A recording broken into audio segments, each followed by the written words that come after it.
In this video, we will talk about graphs that go with quantitative variables.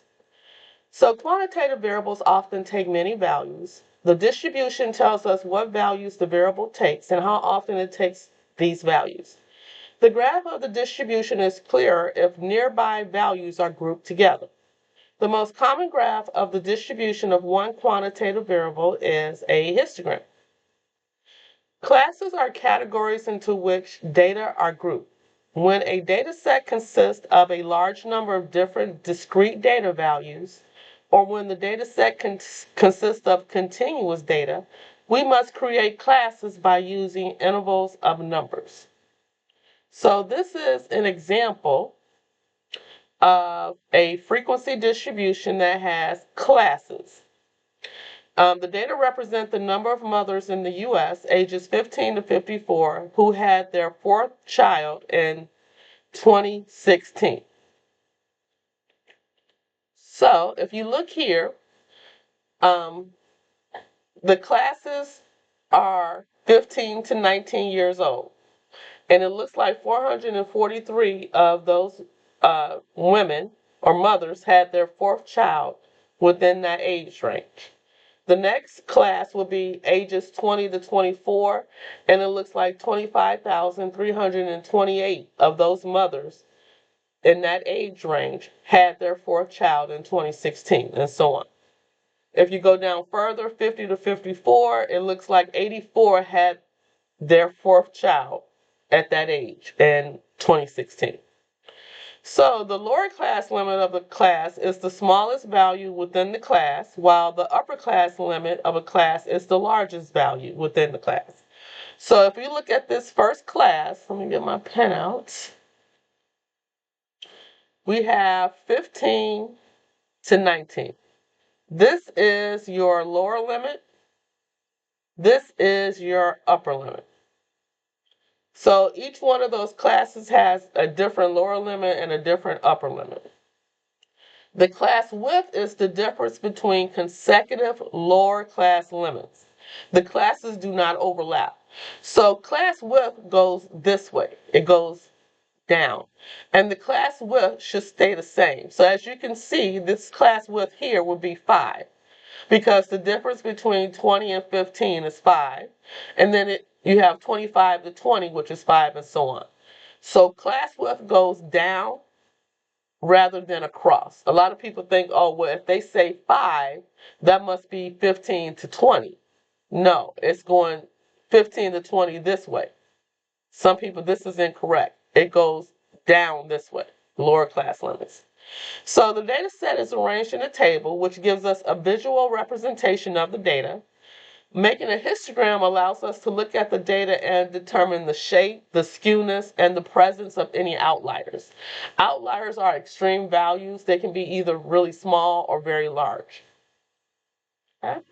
So let's look at this next example, and I'm going to show you how to do the frequency table, and then I'm going to show you how to do the histogram in StatCrunch. Now, you don't have to make a frequency table to make a histogram. You can just outright make the histogram, but I like to show you how to do it by hand so you can understand the concept. So the data in Table 12 represent the total fine, including late penalties, in dollars for a simple random sample of 50 parking and camera violations in the city of New York. Okay, so we have 50 values. As you can see, someone paid $211, well, that's how much the fine was, $211.09. This last one on here is $143.52. So we have 50 data values. So we're going to make a histogram, and we want our first class to have a lower limit of 50 and a class width of 25. So let's go ahead and write that out. The first class is going to have a lower limit of 50. The class width is 25. So what we're going to do with this class width is we're going to add it to this 50, but it's going to go going down. So this next class here will start with 75. The next one will be 100. And what you do is you just keep adding 25 to these numbers until you have enough classes, so your data values will go in. Oops, this should be 175. So I'm going to go ahead and write this out for you so you can have a visual. And I believe the largest number in here is $322.61. So we need to have enough classes so that the highest value will fall into one of the classes. It should fall within the last class. So the next one is 275 and the next one is 300. Okay? So those are my lower limits. To get my upper limits, we're going to go back a penny. Since we're dealing with money, we're going to go back a penny. So we know that this first class is 50 and this next class is 75. So that must mean this upper limit is $74.99 since we're dealing with money. So we're going to go back a penny. Okay, so the same one here, this next class value down here is 100. That must mean if we go back a penny, this is $99.99. So you don't have to keep going back a penny. What you can do is just add 25 to these upper limits now. So I'll go ahead and write these in. And once you see everything, it'll kind of make sense once I write this out. It won't take me too long. This will be $224.99. This is $249.99. Oops, this next one would be $274.99. This would be $299.99. And then the last one would be $324.99.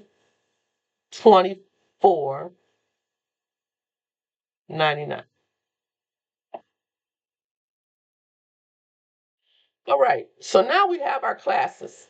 So what we're going to do is we're going to look at our data set and determine what class does it fall in. All right, so I'm not going to go through all of this. I'm just going to show you a few ones. So if we look at this first class, we want to know how many of these data values fall between $50 and $74.99. So there's only one. That would be the $65. And that's the only one that falls in this class. So this has a frequency of 1. Now we have to look through our data set and determine how many data values fall between $75 and $99.99. Well, when I look through this set, there are none. So I'm just going to put 0. The next one is how many data values fall in between $100 and $124.99. I counted 7. So I'm just going to point out the 7 that I counted. I have $105 here. It should be another 105. Let's see. 100. No, that's not it. I know there's 7. It should be $105.23. So that's why we have to get technology to do this for us. Because if you have a really large data set, no one is going to go through physically and count up all these numbers. It wouldn't make sense. So that is why we have Crunch It to do it for us. Should be another one, $123.41, 121.25, and 120.53. So that's 1, 2, 3, 4, 5, 6, 7. It's 7 here. So I am going to just write out the rest. And if you want to go through the data set and count these up yourself, you're free to do so. So this one is 13. This is 4. This is 5. This is 0. And now there's only one data value that falls within the last class. It's the one that's $322.61. So it's this one here. It's only one. So we have our classes and we have our frequency. And we can go ahead and make a histogram from this. This is how it's going to look. but I will show you how to do it and crunch it. But if we look at this visual here, we have frequency along the y-axis and we have the classes along the x-axis. So if we look at this first class, $50 to $74.99, we know we only have one data value that falls in there.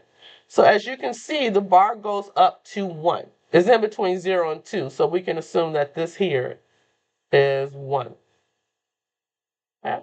The next one, 100 to 125, will go up to 7. So as you can see, the bar goes up to 7. Each bar has the same width. Like one is not fatter than the other. If there's no data values, like in a class, like for this second one here, it's 0. So we don't have to draw anything here. And the same for the 275 to 299.99 is 0. So we don't have to draw a box here. So let's go ahead and do this and crunch it. So I've already imported the file. And let me go back so you know what file to use. We're going to open up chapter 1.3. It's called Finds. And you're going to import it into Crunch It. So I already have it in Crunch It. So to make a histogram, I'm going to go to Graphics and then Histogram.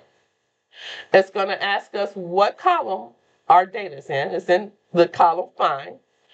And this is where you can input information. Now, if you don't tell it the width and where to start with, Crunch It is just going to make its own histogram based off their algorithm. But in this particular problem, they told us that the width is 25, and they want us to start at the value 50. Okay? So I'm going to go ahead and hit calculate, and as you can see, we get our histogram.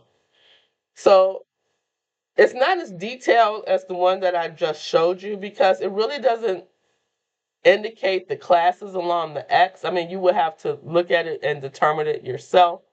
And it gives the count. There's also relative frequency histograms where instead of count, it would give you percentages. But in this case, they gave us the count. Okay? So this is the visual. So this is how you do a histogram and crunch it. That's the end of this lecture.